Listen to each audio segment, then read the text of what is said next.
ಎಲ್ರಿಗೂ ನಮಸ್ಕಾರ. ಇಂದಿನ ಪತ್ರಿಕಾಗೋಷ್ಠಿ ಕರೆಯ ಉದ್ದೇಶ ಅಂದರೆ ನಾಗರಿಕ ಮತಗಾವಲ ಸಮಿತಿ ರಚನೆ ಮಾಡಬೇಕಂತೇಳಿ ಇವತ್ತಿನ ದಿವಸ ನಾವು ಇಲ್ಲಿ ಸೇರಿರ್ತಕ್ಕಂಥದ್ದು. ಇದರ ಭಾಗವಾಗಿ ಪರಿಚಯ ಮಾಡಿಸ್ಕೊಳ್ತಿದ್ದೀನಿ.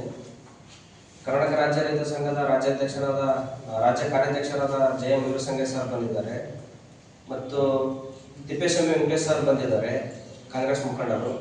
ಮತ್ತು ಬ್ಲಡ್ ಮೆಜರ್ ಸರ್ ಇದ್ದಾರೆ, ಬಂಗಿ ಕಾಂಗ್ರೆಸ್ ಬ್ರೆಡ್ ಮೆಜರ್ ಸರ್ ಇದ್ದಾರೆ. ಮತ್ತೆ ಕರ್ಬಸಪ್ಪ ಬಂಗಿ ಇದ್ದಾರೆ, ಕರ್ನಾಟಕ ರಾಜ್ಯ ರೈತ ಸಂಘದ ತಾಲೂಕು ಸಂಚಾಲಕರು. ಮತ್ತೆ ಹನುಮೇಶ ರಾಮ್ ಅಂತೇಳಿ ಇವರು DSS ಮುಖಂಡರು. ಮತ್ತು ರಾಜಭಕ್ಷಿ ಅವರಿದ್ದಾರೆ, ಅವರು ನಮ್ಮ ತಾಲೂಕು ಸಮಿತಿಯ ಮುಖಂಡರು ರೈತ ಸಂಘ. ಮತ್ತೆ ಬೀದಿ ವ್ಯಾಪಾರ ಸಂಘದ ನಮ್ಮ ಹುಸೇನ್ ಸರ್ ಇದ್ದಾರೆ. ಈ ಒಂದು ವೇಳೆ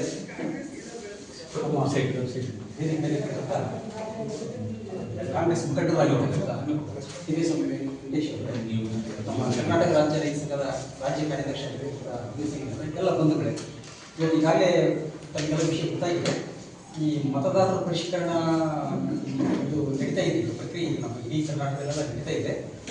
ಈ ತಿಂಗಳು 30ರೊಳಗೆ ಅದನ್ನು ನಾವು ಅವರು BLO ಕೊಟ್ಟಿರ್ತಕ್ಕಂಥ ಪತ್ರವನ್ನು ತುಂಬಿ ಕೊಡಬೇಕಾಗಿದೆ.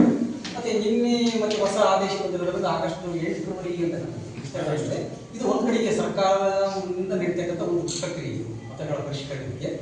ಈ ಸಂದರ್ಭದಲ್ಲಿ ನಾವು ಏನು ಮಾಡಬೇಕು ಅಂತಂದರೆ, ಒಂದು ನಮ್ಮಲ್ಲಿ ಇರ್ತಕ್ಕಂಥ ಒಂದು ನಮಗೆ ಕಾಡ್ತಕ್ಕಂಥ ಒಂದು ಭಾವನೆ ಏನಂತಂದರೆ, ಇಲ್ಲಿವರೆಗೂ ಏನೋ ಮತದಾರರ ಹೆಸರಿನಲ್ಲಿ ಇಲ್ಲ ಅವ್ರ ಮಾಹಿತಿಯಲ್ಲಿ ಏನೋ ಸಣ್ಣ ಪುಟ್ಟ ತಪ್ಪು ಆಗಿ ಕೂಡ ಮತದಾನ ಮಾಡಲಿಕ್ಕೆ ಅವಕಾಶ ಇರ್ತಿತ್ತು. ಈಗ ಅದೇನಾಗ್ತದೆ, ಸ್ವಲ್ಪ ಏನೋ ಸಣ್ಣ ಪುಟ್ಟ ತಪ್ಪು ಹೆಸರಿನಲ್ಲೇ ತಪ್ಪಾಗಿಬಿಟ್ರು, ಮಾಹಿತಿಯಲ್ಲಿ ಏನೋ ತಪ್ಪಾಗಿಬಿಟ್ರು ನಮ್ಮ ಮತದಾರ ಪಟ್ಟಿಯಿಂದಲೇ ನಮ್ಮ ಹೆಸರನ್ನ ತೆಗೆದಾಗ್ತಕ್ಕಂಥದ್ದು ಭಯ ನಮ್ಮನ್ನು ಕಾಡ್ತಾ ಇದೆ. ಹೀಗಾಗಿ ನಾವು ಏನು ಮಾಡ್ಬೋದು ಅಂತ ನಾವೆಲ್ಲ ಇಲ್ಲಿ ಸೇರಿದ್ದೀವಿ ಅಂತಂದರೆ, ಈಗ ಎಷ್ಟೋ ಜನ ಈಗ ನಾನು ವಿದ್ಯಾವಂತರೇ ತಿಕ್ಕೊಳ್ಳಾಗ ಹೊಡೆಯುತ್ತೆ. ಈ ನಮ್ಮ ಊರಲ್ಲಿ ನೀವು ನೋಡಿದ್ರೆ ನನಗೆ ತುಂಬ ಬರ್ಬೋದು, ನಿಮ್ಗೆ ತುಂಬ ಬರ್ಬೋದು, ಹೆಂಗೆ ತುಂಬಬೇಕಂತಂದ್ರೆ BA MA ಹೋದರೆ ಈಗ ಹೆಂಗೆ ತುಂಬ ಸರ್ ನನಗೆ ಕೇಳ್ಕೊಡ್ತಕ್ಕ ಪ್ರಸಂಗ ಬಂದ್ಬಿಡುತ್ತೆ. ಆ ಥರ ಒಂದು ಸಮಸ್ಯೆ ಇದೆ ಇದರಲ್ಲಿ. ಇನ್ನು ಅನಕ್ಷರಸ್ಥರು, ಬಡವರು ಅವರೆಲ್ಲ ಈ ಬೆಳಗ್ಗೆ ಇದ್ದ ತಕ್ಷಣವೇ ಈ ಕೂಲಿ ಕೆಲಸ ಹೋಗ್ತಾರೆ, ರಾತ್ರಿ ಬರ್ತಾರೆ, ಅವ್ರು ಈ BLOಗಳನ್ನ ಭೇಟಿ ಆಗಕ್ಕೆ ಸಾಧ್ಯ ಆಗಲ್ಲ. BLOಗಳು ಅವ್ರ ಮನೆಗೆ ಹೋದಾಗ ಬಾಗಿಲಾಗಿ ಕೊಡ್ತಾರೆ. ನಾನಾ ಈ ಸಮಸ್ಯೆಗಳು ನಿಮಗೆಲ್ಲ ಗೊತ್ತಿರೋಂಥದ್ದು ಇದೆ. ಇದು ಈ ಸಂದರ್ಭದಲ್ಲಿ ನಾವು ಮತದಾರರ ಹಕ್ಕನ್ನು ರಕ್ಷಣೆ ಮಾಡಬೇಕು ಅಂತ ನಾವೇನು ಮಾಡ್ಬೋದು ಅಂತೇಳಿ ಒಂದು ಸಮಾಜ ಪರ ಕಾಳಜಿ ಇರ್ತಕ್ಕಂಥ ದೊಡ್ಡ ಹೋರಾಟಗಾರರಾಗಿರ್ತಕ್ಕಂಥ ನಮ್ಮ ವೀರಸಂಗಯ್ಯನವರು, ಅವರು ರಾಜ್ಯ ಸಮಿತಿಯಲ್ಲಿ ಕೂಡ ಈ ಮತದಾರ ಸಮಿತಿ ರಾಜ್ಯ ಸಮಿತಿಯಲ್ಲಿ ಕೂಡ ಇದ್ದಾರೆ. ಆಮೇಲೆ ಕರ್ನಾಟಕ ರಾಜ್ಯ ರೈತ ಸಂಘದ ಅಧ್ಯಕ್ಷರು ಅಂತ ಅವರು ತಿಪ್ಪೇಸ್ವಾಮಿ ವೆಂಕಟೇಶ್ ಅವರು ಇದ್ದಾರೆ. ಮತ್ತು ಈಗಾಗಲೇ ಈ ವಿಷಯಕ್ಕೆ ಹೆಚ್ಚು ತಮಗೆ ಕೂಡ ಗೊತ್ತಿರೋದ್ರಿಂದ ನಾನು ಹೇಳ್ತೀನಿ ಬಯಸಬೇಕಂತಂದರೆ, ಇವತ್ತು ಇದನ್ನು ನಾವು ಮತ ಕಾವಲು ಸಮಿತಿ ನಾಡಿನ ಮತ ನಮ್ಮೆಲ್ಲರ ಹೊಣೆಯನ್ನು ಒಂದು ಬೇಗ ಮಾಡ್ತೀವಿ.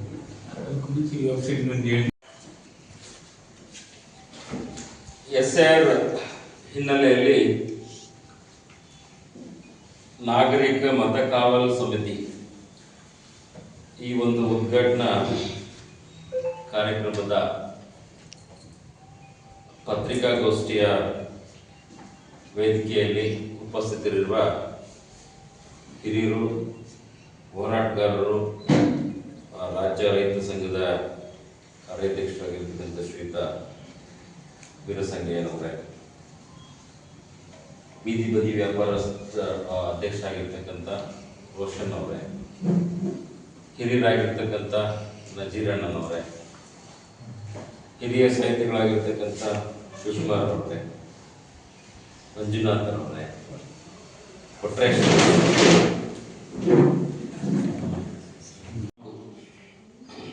ಹೌದು,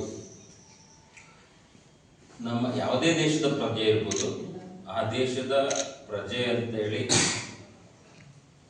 ತನ್ನನ್ನು ತಾನು ಪ್ರೊಜೆಕ್ಟ್ ಮಾಡ್ಕೋಬೇಕು ಅಂತಂದರೆ, ತನ್ನನ್ನು ತಾನು ಗುರುತಿಸ್ಕೋಬೇಕಂತಂದರೆ ಅವನ ಮತದಾನ, ಆ ಮತದಾನದ ಹಕ್ಕನ್ನು ಪ್ರತಿಯೊಬ್ಬರು ಪಡ್ಕೊಳ್ಬೇಕು. ಅದರ ಪೂರಕವಾಗಿ ಆ ಮತದಾನದ ಹಕ್ಕನ್ನು ರಕ್ಷಿಸಬೇಕಾದ ಒಂದು ಅನಿವಾರ್ಯತೆ ಮತ್ತು ಅವಶ್ಯಕತೆ ಗೊತ್ತಿದೆ. ಇವತ್ತು ಯಾಕೆ ಇಷ್ಟು ದಿನ ಇದ್ದಿಲ್ಲ, ಈಗೆಲ್ಲ ಯಾಕೆ ಬಂತು ಅಂತ ಒಂದು ದೊಡ್ಡ ಗೊಂದಲ ಶುರುವಾಗಿದೆ. ಇವತ್ತಿನ ಸಂದರ್ಭದಲ್ಲಿ ಅವಾಗಲೇ ನಾನು ಮಾತಾಡ್ತಾ ಸರ್ ಹೇಳ್ತಾ ಇದ್ರು 189 ಪ್ಲಸ್ ಒಂದು 20 ದೇಶಗಳು, ಹೆಚ್ಚು ಕಮ್ಮಿ 215 ದೇಶಗಳಿಗಿಂತ ಜಾಸ್ತಿ ನಮ್ಮ ಪ್ರಪಂಚದಲ್ಲಿದ್ದಾರೆ. ಇಷ್ಟು ದೇಶಗಳಲ್ಲಿ ನಮ್ಮ ಭಾರತ ದೇಶದವರು ಕೂಡ ಇದ್ದಾರೆ, ಬೇರೆ ದೇಶದವರು ಇನ್ನೊಂದು ದೇಶದಲ್ಲಿ ಕೂಡ ಇದ್ದಾರೆ. 10 ವರ್ಷ 20 ವರ್ಷ 30 ವರ್ಷದಿಂದ. ಹಂಗಂದ ತಕ್ಷಣ ಇವತ್ತು ಬಾಂಗ್ಲಾದೇಶದವರು ಇದ್ದಾರೆ, ಅಥವಾ ಇನ್ಯಾವುದೋ ಶ್ರೀಲಂಕಾದವರು ಇದ್ದಾರೆ, UK-ದವರು ಇದ್ದಾರೆ, US ಇದ್ದಾರೆ, ಹೇ ಬಾಂಗ್ಲಾದೇಶ ಓಡಿಸಿ ಅದಲ್ಲ. ಜೀವನ ಮಾಡ್ತಾ ಇದ್ರೆ ಅಧಿಕೃತವಾಗಿ ಜೀವನ ಮಾಡಿ, ಅದು ಪಾಯಿಂಟ್ ಬರಬೇಕಾಗಿತ್ತು. ಸೊ ಯಾವುದೇ ಒಂದು ದುರುದ್ದೇಶದ ಇಟ್ಕೊಂಡು ನಾವೇನು ಮಾಡೋದಲ್ಲ. ಪ್ರತಿಯೊಬ್ಬರು ಇಲ್ಲೇನು ನಮ್ಮ ದೇಶದ ನಾಗರಿಕರಾಗಿ ಜೀವನ ಮಾಡ್ತಾ ಇದ್ದಾರೆ, ಒಂದು ಸಾಮಾಜಿಕ ಜವಾಬ್ದಾರಿಯನ್ನ ಇಟ್ಕೊಂಡು ನಾವು ಆ ಪ್ರತಿಯೊಬ್ಬರಿಗೂ ಆ ಮತದಾನದ ಹಕ್ಕನ್ನ ಅಧಿಕೃತವಾಗಿ ಲೀಗಲ್ ಆಗಿ ನಮ್ಮ ದೇಶದ ಪ್ರಜೆ ಅಂತೇಳಿ ನಾವು ತೋರಿಸ್ಕೊಳ್ಬೇಕಾದ ಪರಿಸ್ಥಿತಿ ಇವತ್ತಿದೆ. ಅದಕ್ಕೋಸ್ಕರ ಇವತ್ತೇನು ಸರ್ಕಾರ ಏನು ಕ್ರಮವನ್ನ ಕೈಗೊಂಡಿದೆ SIR ಮುಖಾಂತರ. ಸೊ ಈ SIR ಪ್ರಕ್ರಿಯೆಯಲ್ಲಿ ನಮ್ಮ ನಾಗರಿಕ ಮತ ಕಾವಲು ಸಮಿತಿ ಇವತ್ತೇನು ವೆಬ್ಸೈಟ್ ಅನ್ನ ಬಿಡುಗಡೆ ಮಾಡಲಿಕ್ಕೆ ಏನು ನನಗೆ ಇಲ್ಲಿನ ಹಿರಿಯರು ಮಾರ್ಗದರ್ಶಿಗಳು ನನಗೆ ಏನು ಅವಕಾಶ ಕೊಟ್ಟಿದ್ದಾರೆ ಆ ವೆಬ್ಸೈಟ್ ಅನ್ನ ಬಿಡುಗಡೆ ಮಾಡಲಿಕ್ಕೆ. ಸೊ ಎಲ್ಲರ ಅನುಮತಿ ಮೇರೆಗೆ ಈ ವೆಬ್ಸೈಟ್ ಅನ್ನ ಬಿಡುಗಡೆ ಮಾಡ್ತೀವಿ.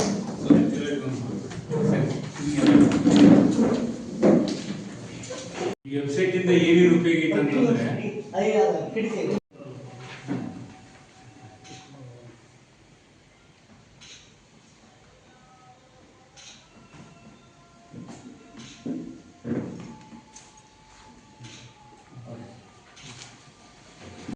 ಆರ್ಯ ಮತದಾರರು ತಮ್ಮ ಹಕ್ಕನ್ನು ಕಳ್ಕೋಬಾರ್ದು, ಅವರಿಗೆ ರಕ್ಷಣೆ ಮಾಡಬೇಕಂತೇಳಿ ಈ ಸಮಿತಿಯನ್ನು ರಚನೆ ಮಾಡಿದ್ವಿ.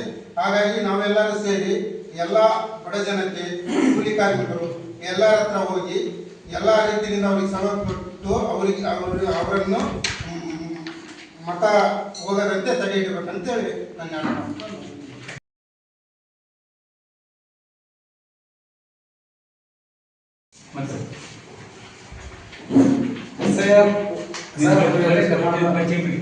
ಅನ್ವೇಷ್ ಅಂತ SIR ಪ್ರಕೃತಿಯಲ್ಲಿ ಈಗ ವೆಬ್ಸೈಟ್ ಮಾಡಿದ್ದೀವಿ. SIR ಇರ್ತಕ್ಕಂಥ ಸಮಸ್ಯೆಗಳು PhD ಮಾಡುವಂಥ ಏನೂ ಗೊತ್ತಿಲ್ಲದ ವ್ಯಕ್ತಿಗಳದ್ದು ಅವ್ರದ್ದೇ ಆದಂಥ ಸಮಸ್ಯೆಗಳಿವೆ, ಅವ್ರದ್ದೇ ಆದಂಥ ಕನ್ಫ್ಯೂಷನ್ಸ್ಗಳಿವೆ. ಅದಕ್ಕಾಗಿ ನಾವು ವೆಬ್ಸೈಟ್ ಮಾಡಿದ್ದೀವಿ. ಈ ವೆಬ್ಸೈಟ್ ಮೂಲಕ ತಮ್ಮ ಎಲ್ಲ ಪ್ರಶ್ನೆಗಳಿಗೂ ಅದರಲ್ಲಿ ಸೂಕ್ತ ಉತ್ತರಗಳನ್ನು ಕೊಡುವಂಥ ಪ್ರಕ್ರಿಯೆ ನಡೀತಾ ಇದೆ. ಮತ್ತೆ SIR ಪ್ರಕ್ರಿಯೆ ಸುದೀರ್ಘವಾಗಿರೋದ್ರಿಂದ 3 ತಿಂಗಳ ಕಾಲ ಇರ್ತದೆ. ಈ ಯಾವುದೇ ಹಂತದಲ್ಲಿ ಯಾವುದೇ ಮಾಹಿತಿ ಬೇಕಾದ್ರೆ ಯಾವುದೇ ಕ್ಷಣದಲ್ಲಿ ತಮ್ಮ ಮೊಬೈಲ್ಗಳ ಮೂಲಕ ತಮ್ಮ ಒಂದು ವ್ಯವಸ್ಥೆಗಳ ಮೂಲಕ ಪೂರ್ತಿಯಾಗಿ ಈ ವೆಬ್ಸೈಟ್ ಇಂದ ಸಂಪೂರ್ಣ ಮಾಹಿತಿಯನ್ನು ಪಡ್ಕೊಳ್ಬಹುದು ಪೂರ್ತಿಯಾಗಿ. ಇನ್ನೊಂದು ಇದಾದ ನಂತರ ನಾವು ಮತದಾರರು ಒಂದು ಪಡೆಯನ್ನು ಮಾಡ್ತಾ ಇದ್ದೇವೆ. ಇದ್ರ ಸಂಬಂಧವಾಗಿ ಗ್ರಾಮ ಮಟ್ಟದ ಮತ್ತು ಪೂರ ಒಂದು ಬೂತ್ ಮಟ್ಟದ ಯಾವುದೇ ಒಬ್ಬ ಮತದಾರನನ್ನ ಆತನ ಮತ ಹಕ್ಕು ನಾಶ ಆಗ್ತದೆ ಅಥವಾ ಮತ ಹಕ್ಕು ವಂಚಿತನಾಗ್ತದೆ ರೀತಿ ನೋಡ್ಕೊಳ್ಳೋದಕ್ಕಾಗಿ ನಾವೊಂದು ಈ ವಿಶೇಷವಾದ ಕಾರ್ಯಕ್ರಮವನ್ನು ರೂಪಿಸ್ಕೊಳ್ತಾ ಇದ್ದೀವಿ. Thank you. ಇಡೀ ಕರ್ನಾಟಕಕ್ಕೆ ದೊಡ್ಡ ಗೊಂದಲವನ್ನು ಸೃಷ್ಟಿ ಮಾಡಿದ್ದಾರೆ.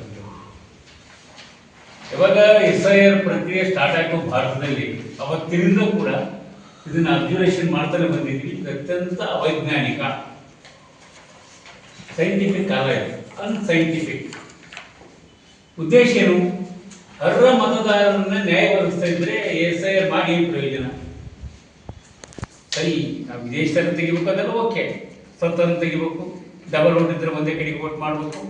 ಅದಕ್ಕೆ ಬೇಕಾದಂಥ ಒಂದು ವೈಜ್ಞಾನಿಕ ಪರಿಹಾರಗಳನ್ನ ಕಂಡುಕೊಳ್ಳೋದು ಬಿಟ್ಟು ಅತ್ಯಂತ ಅವೈಜ್ಞಾನಿಕ ಪರಿಹಾರಗಳನ್ನು ಇದು ಸೂಚಿಸಿರೋದ್ರಿಂದ 58,000 ಬೂತ್ಗಳಲ್ಲಿ ಇಡೀ ಕರ್ನಾಟಕದಾಗ ಫಸ್ಟ್ ಸಫರ್ ಆಗ್ತಿರೋದು BLO. ಆಗಲೇ ಸುಮಾರು ಒಂದು 4 ಜನ ಹಾರ್ಟ್ ಅಟ್ಯಾಕ್ ಸತ್ತೋಗ್ಯಾರ. ಇವತ್ತು ಬೆಳಿಗ್ಗೆ ಒಬ್ಬ BLO ಬಂದಿದ್ದು ನಮ್ಮಲ್ಲಿ. ರಾತ್ರಿ 12 ಗಂಟೆ ಆದರೂ ಸರ್ವರ್ ಕೆಲಸ ತಗೊಂತ ಇಲ್ಲ, ಎಲ್ಲವನ್ನ ಅಪ್ಡೇಟ್ ಮಾಡ್ಕೊಬೇಕು. ನನಗೆ 1800 ಜನರು ಮತವನ್ನು ಕೊಟ್ಟಾರೆ. ಹೆಂಗೆ ಸರ್ ಇದು ಮಾಡೋದು ಅಂದ್ರೆ ಆ ಒತ್ತಡಕ್ಕೆ ಒಳಗಾಗ್ಯಾರ. ಇದು ವಾಸ್ತವ. ಅಂದ್ರೆ ಅವ್ರೂ ಕೂಡ ಈಗ ಜನರಿಗೆ ನೇರವಾಗಿ ಹೋಗ್ತಕ್ಕಂಥ ಬಿ ಎಲ್ ಒಗಳು ಕೊಟ್ಟಾಗ ಜನ ನನ್ನ ಹೆಸರು ತಪ್ಪರಿದಿ ಯಾವಾಗ ಹೆಂಗೆ ಮಾಡಿ ಜಗಳ ಮಾಡಿ ಅವ್ರಿಗೆ ಒತ್ತಡ ಮಾಡಿ ಅವರಿಗೆ ಸಂಕಟ ತರ್ತಕ್ಕಂಥ ಒಂದು ತಮಗೆ ಗೊತ್ತು. ಈಗ ಇದಕ್ಕೆ ಪರಿಹಾರಗಳನ್ನ ಕಂಡಿರ್ತಕ್ಕಂಥ ಸೂತ್ರವನ್ನು SIR ವಿರೋಧಿ ಜಾತ್ಯತೀತ ಪಕ್ಷಗಳ ಒಂದು ಸಂಘಟನೆ ಹೋರಾಟ ಮಾಡಿ ನಾವು ರಾಜ್ಯ ಸರ್ಕಾರಕ್ಕೆ ಬಹಳ ಮುಂಚಿತವಾಗಿ ಸಿದ್ದರಾಮಯ್ಯ ಮುಖ್ಯಮಂತ್ರಿ ಆಗಿದ್ದಾಗಿನಿಂದ ಕರ್ನಾಟಕದ ನೈಜ ಮತದಾರ ಉಳಿಸ್ತಕ್ಕಂಥ ಕೆಲಸ ಅದು ರಾಜ್ಯ ಸರ್ಕಾರದ್ದು ಅಂತ. ಅದು ರಾಜ್ಯ ಸರ್ಕಾರ ಯಾರೇ ಇರಲಿ, ಅದು ಕಾಂಗ್ರೆಸ್ ಇತ್ತು, JDS ಇತ್ತು, BJP ಇತ್ತು, ಇನ್ನು ಮಟೀರಿಯಲ್ ಸಂಬಂಧದ ವಿಷಯ. ಒಂದು ಕರ್ನಾಟಕ ರಾಜ್ಯ ಸರ್ಕಾರ ಈ ಕೆಲಸ ಮಾಡಬೇಕು ಅಂತಕ್ಕಂಥದ್ದನ್ನು ಒತ್ತಾಯ ಮಾಡ್ತಾನೆ ಬಂದ್ವಿ. ಅದಕ್ಕೆ ಸ್ವಲ್ಪ ಕಿವಿಗೊಟ್ಟು ಒಂದು ವಿಚಾರವನ್ನು ಅವರು ಜಾರಿ ಮಾಡಿದ್ರು. ಈಗ ರಾಜ್ಯದಲ್ಲಿ ನಿಮ್ಗೆ ಗೊತ್ತೈತಿ, ಫಾರಂ ತುಂಬೋದು ವಾಪಸ್ ಕೊಡೋದು ಆ ಪ್ರಕ್ರಿಯೆ ಮುಗಿಬೇಕು ಮೊದಲನೇ ಮಾತು.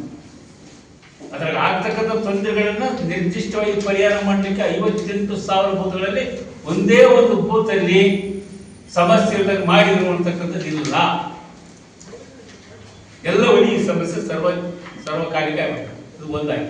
ಎರಡನೇ ವಿಷಯ, ನಾವೇನು ಹೇಳಿದ್ವಿ, ಫಾರಂ ತುಂಬಿದ ಮೇಲೆ ಕೂಡ ಅವರು ವೆಸ್ಟ್ ಬೆಂಗಾಳಲ್ಲಿ ಏನು ಮಾಡಿದ್ರು, ಪ್ರಾರಂಭದಲ್ಲಿ ಕೇವಲ 50 ಲಕ್ಷ ಸುಮಾರು ಮತದಾರರು ಒಳಗೊಂಡಿದ್ದರು. 50 ಲಕ್ಷ. ನಾವು ಉದ್ದೇಶ ಏನು, ಕನಿಷ್ಠ 1 ಕೋಟಿ ಅದನ್ನು ತೆಗಿಬೇಕು ಅನ್ನೋ ಉದ್ದೇಶ ಚುನಾವಣೆ ಕಮಿಷನ್. ಅದಕ್ಕೆ ಅವ್ರು ಏನು ಮಾಡಿದ್ರು, ಲಾಜಿಕಲ್ ಡಿಸ್ಕ್ರಿಪೆನ್ಸಿ ಅಂತಕ್ಕಂಥ ಒಂದು ಸಾಫ್ಟ್ವೇರ್ ತಯಾರು ಮಾಡಿದ್ರು. ಆ ಸಾಫ್ಟ್ವೇರ್ಗೆ ನಮ್ಮ ಅರ್ಜಿಗಳನ್ನು ಕೊಡ್ತಾರೆ.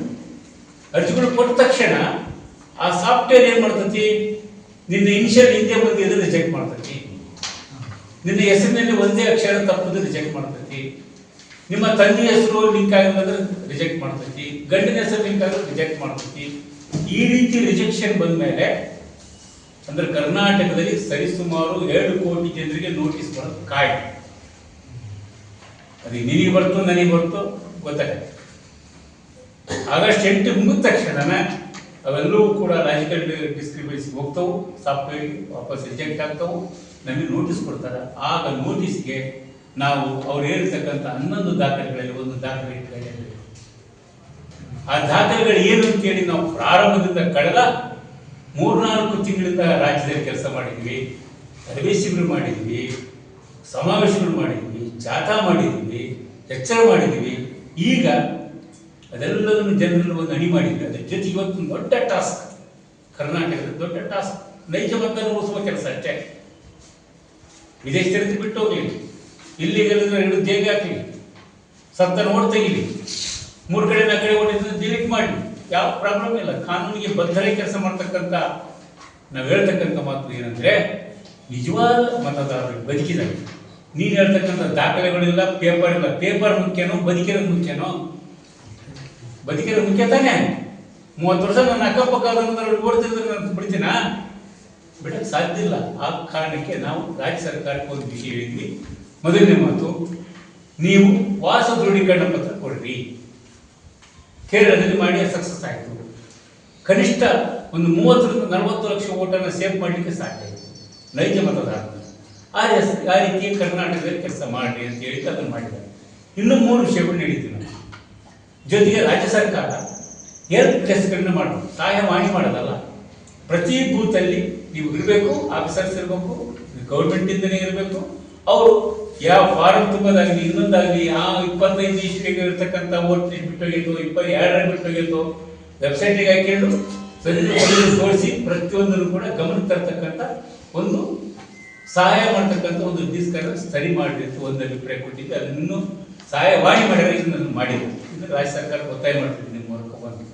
ಎರಡನೇ, ಗ್ರಾಮ ಸಭೆ ವಾರ್ಡ್ ಸಭೆಗಳನ್ನ ಮಾಡಬೇಕು. ಏನು ಸಭೆ? ಜನರನ್ನ ಸೇರಿಸ್ಬೇಕು, ಆ ಲಿಸ್ಟನ್ನು ಅನೌನ್ಸ್ ಮಾಡಬೇಕು. ಈ ಲಿಸ್ಟಲ್ಲಿ ಇರ್ತಕ್ಕಂಥವ್ರು ಯಾರು ಅದರ ಸತ್ತಾರ ಕಾರ್ಡ್ ಹಿಡಿಬೇಕು, ಬದುಕೇನೈತ ಅದು ಹೊಸಗಿದ್ರೆ ಇವ್ರನ್ನ ಹೊಸದಾಗಿ ಅಪ್ಲಿಕೇಶನ್ ತಗೊಳ್ಳಕ್ಕೆ 6th ಫಾರ್ಮ್ 6 ಅದನ್ನು ತಗೋಬೇಕು. ಜೊತೆಗೆ ಗ್ರಾಮ ಸಭೆ ಮಾಡಿದ್ದು ಫೈನಲ್ ಆಗಬೇಕು. ನಮ್ಮ ಕಾನೂನಿನ ವ್ಯಾಪ್ತಿಗಳೈತೆ ಏನಂತ ಐತಿ, ಗ್ರಾಮ ಸಭೆನೇ ಅಂತಿಮ. ನಿನ್ನ ಹತ್ರ ರೆಕಾರ್ಡ್ ಇರೋದ್ರಲ್ಲ, ಇವ್ರು ರೆಕಾರ್ಡ್ ಇರಲಿ ಬಿಡಲಿ, ರೋಷನ್ ಸಾಬ್ ಇಲ್ಲಿ 30 ವರ್ಷ ನಾನು ಕೊಡ್ಬೇಕಷ್ಟೇ. ಇದು ವಾಸ್ತವ, ಇದು ಅಂತಿಮ ಇರೋದು ನಮ್ಮ ಡೆಮೋಕ್ರಸಿ ಒಳಗಿರ್ತಕ್ಕಂಥ ಪಾಲಿಸಿ. ನಂಬರ್ 1 ವಾರ್ಡ್ ಸಭೆ ಗ್ರಾಮ ಸಭೆಗಳನ್ನು ಯಶಸ್ವಿಯಾಗಿ ಮಾಡಿರ್ಬೇಕು ರಾಜ್ಯ ಸರ್ಕಾರ. ಇದನ್ನ ಮಾಡ್ತಕ್ಕಂಥ ಒಂದು ಜೊತೆಗೆ ಅದಾದ್ಮೇಲೆ ಪಕ್ಕ ಲಿಸ್ಟ್ ಸಿಕ್ತು, ಪಕ್ಕ ವೋಟರ್ ಲಿಸ್ಟ್ ಸಿಗ್ತಾನೆ. ಆ ವೋಟರ್ಗೆ ಪ್ರತಿಯೊಬ್ಬರಿಗೂ ಕೂಡ ID ಕಾರ್ಡ್ ಕೊಡ್ತಾರೆ. ಕೇಂದ್ರ ಚುನಾವಣೆ ಆಗೋದು ಮುಂಚೆ ಯಾರು ಮಾಡಬೇಕು? ರಾಜ್ಯ ಸರ್ಕಾರ ID ಕಾರ್ಡ್ ಕೊಡ್ಬೇಕು ಅವರಿಗೆ. ನಾಳೆ ಅವ್ರು ಏನಾದರೂ ಡಿಲೀಟ್ ಮಾಡ್ತಕ್ಕಂಥದ್ದು ಲಿಸ್ಟ್ ಮುಂದಿಟ್ರೆ ನಮ್ದು ತರ್ಕಬದ್ಧವಾಗಿ ನ್ಯಾಯಬದ್ಧವಾಗಿ ಅಪೀಲ್ ಮಾಡಲಿಕ್ಕೆ ಬೇಕಾದಂತ ಒಂದು ಸುಮಾರ್ಗವನ್ನ ಸೃಷ್ಟಿ ಮಾಡ್ತಕ್ಕಂಥ ಕೆಲಸ. ಇದನ್ನ ಮಾಡಿದ ಮೇಲೆ ಕಾರ್ಡ್ ಕೊಡಬೇಕು. ಇಷ್ಟು ಕೆಲಸ ಮಾಡಿದ್ರೆ ಕರ್ನಾಟಕದ ನೈಜ ಮತದಾರನ ಉಳಿಸಲಿಕ್ಕೆ ಎಲ್ಲ ಸಾಧ್ಯತೆಗಳದವು. ಈಗ ರಾಜ್ಯ ಸರ್ಕಾರ ಫಸ್ಟ್ ಏನ್ ಮಾಡಿದ್ರು, ಇದನ್ನ ವಾಸ ದೃಢೀಕರಣ ಪತ್ರ ಕೊಡಬೇಕು. ಸರಿನಾ? ವಾಸ ದೃಢೀಕರಣ ಪತ್ರನ ಏನು ಕಾಂಗ್ರೆಸ್ ಪಾರ್ಟಿಯಲ್ಲಿ ಕೊಡ್ರಿ ಅಂತ ಹೇಳಿದ್ರ ಸರ್ಕಾರ ಮಾಡಕ್ ಬರುತ್ತಾ? ಕರ್ನಾಟಕ ಸರ್ಕಾರ ಕಾಂಗ್ರೆಸ್ ಅಧಿಕಾರ ಇರ್ಬೋದು, ಆದ್ರೆ ಕಾಂಗ್ರೆಸ್ಗೆ ಕೊಡ್ರಿ, ದಳದಲ್ಲಿ ಕೊಡ್ರಿ, ಬಿಜೆಪಿ ಕೊಡ್ರಿ ರೂಲ್ಸ್ ಸಹಿತ ಕನಿಷ್ಠ ಜ್ಞಾನ ಬೇಡ ಈ ಬಿಜೆಪಿ ಜೆಡಿಎಸ್ ಮಂದಿಗೆ. ವಾಸ ದೃಢೀಕರಣ ಪತ್ರ ಕೊಡದೆ ಅಪರಾಧ ಕರ್ನಾಟಕದ ಏನಾದ್ರು ಅಪಮಾನ ಮಾಡ್ತೀರಲ್ಲ, ನಿಮ್ಮ ಉದ್ದೇಶ ಅಂದ್ರೆ ಏನು? ನಿಜವಾದ ಮತದಾರನ ಉಳಿಸುವ ಉದ್ದೇಶನಾ ಅಥವಾ ನೈಜ ಮತದಾರರಿಗೆ ಅವ್ರನ್ನ ಕಿತ್ತಾಕೋಕಂತ ಉದ್ದೇಶ ಇತ್ತು ನಿಮ್ದು? This is A democracy. ಪ್ರಜಾಪ್ರಭುತ್ವ ರಕ್ಷಣೆ ಮಾಡಬೇಕಾದ್ರೆ ನೀವು ಈ ತರ ಸುಳ್ಳಕ ಬುದ್ಧಿಯನ್ನ ಯಾರೇ ಇಲ್ಲ, ಶೋಭಾ ಇರ್ಬೋದು, ಕುಮಾರಸ್ವಾಮಿ ಇರ್ಬೋದು, ಬೇಕಾದ್ರೆ ಇರ್ಬೋದು, ಈ ತರದ ಸಣ್ಣ ಬುದ್ಧಿಗಳನ್ನ ಬಿಟ್ಟು ಕರ್ನಾಟಕದ ಸಮಸ್ತ ಈಗ ನಾವು ನಾಗರಿಕ ಮತ ಕಾವಲು ಸಮಿತಿ ಹೊಂಟಿದ್ದೀವಿ. ಅವನು ಯಾವ ಪಾರ್ಟಿ ನನಗೆ ಮುಖ್ಯ ಅಲ್ಲ, ಅವನು ಮತದಾರ ಹೋದ ಅವನು ಉಳಿಸ್ಲಿಕ್ಕೆ ಬೇಕಾದಂತ ಕಾರ್ಯವನ್ನ ನಾವು ಮಾಡ್ತಾ ಇದ್ದೀವಿ. ಬೈ ಚಾನ್ಸ್ ರಾಜ್ಯ ಸರ್ಕಾರ ಇರ್ತದೆ, ಯಾರೋ ಒಂದು ಪಕ್ಷ ಇರ್ಬೋದು, ನಿಮ್ಮ ರಾಜಕಾರಣವನ್ನು ಹೊರಗೆ ಇಟ್ಕೊಳ್ಳಿ.